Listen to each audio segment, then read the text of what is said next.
Okay, so we're finalizing our painted house and we want to have a good way to show it to everybody. One thing we want to do before we do that is look for any missing faces that didn't get painted. And you can easily spot them because they should be bright white.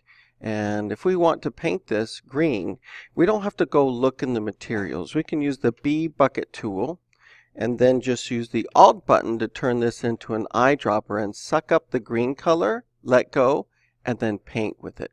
Makes it a lot easier. In fact, let me close this out so I can look for some more places where that happened. Undersides happens a lot. Now in this case, we've got this window here with a lot of faces, and I can see that I also missed the wood on a couple of these here. Oh, and look at all of these different colors of green and yellow. I can just Alt click and paste and use that color to paint in the exact ones that are needed. We take a look, yep, on the other side as well. So it's just a matter of Alt clicking and then clicking on the parts that you want to paint. So I've got this all painted up now, and now I really want to show off the house. So we can export a single picture. Pretty easy to do. File, export a 2D graphic. There's different formats that we can choose from here. Make sure it's going in the SketchUp 3D project folder and put today's date, and your name should be in it as well. Let's just export that as 16.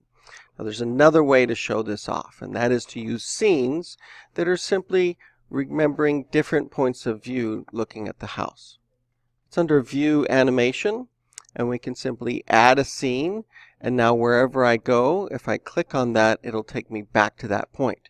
Very useful if you have a particular part of the house that you're going to be working on extensively. You can create a scene so you can get back to it very, very easily. We go ahead and make a full scene animation of the house. Let's take a look here and maybe look at the house, the front of it right here. Just picking different places to look at. View, Animation, Add Scene, and maybe get an angle from here.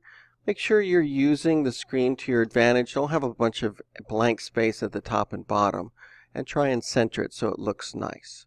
And get a nice side view here. And maybe an angled view from up above. We have a nice view with the chimney and the extra window and the smaller windows that I created for this side.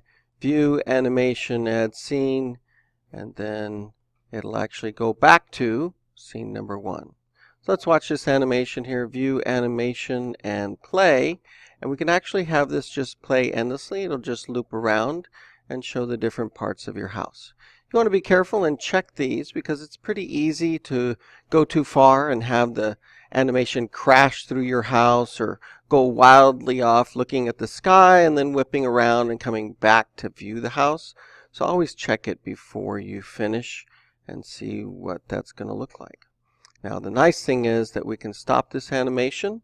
We can export that as a video. File, Export, Animation. We can create a video very easily. We're going to click on Options though and make sure that we're upping it to 1080p. That's what all our other videos are. Might as well go for the full Blu-ray resolution. And our standard is 30 frames per second. The default is lower than that, but change that to 30. It does say loop to the starting scene. You want that so you could just loop your video and it'll just keep going as long as you need to. When you click OK, I'm going to go ahead and export another one of these with today's date. And you can see it create this video. Takes it a little bit because it is making a Blu-ray resolution very carefully. It's a very high quality video. But then you can easily upload that to your YouTube channel and put it on your website.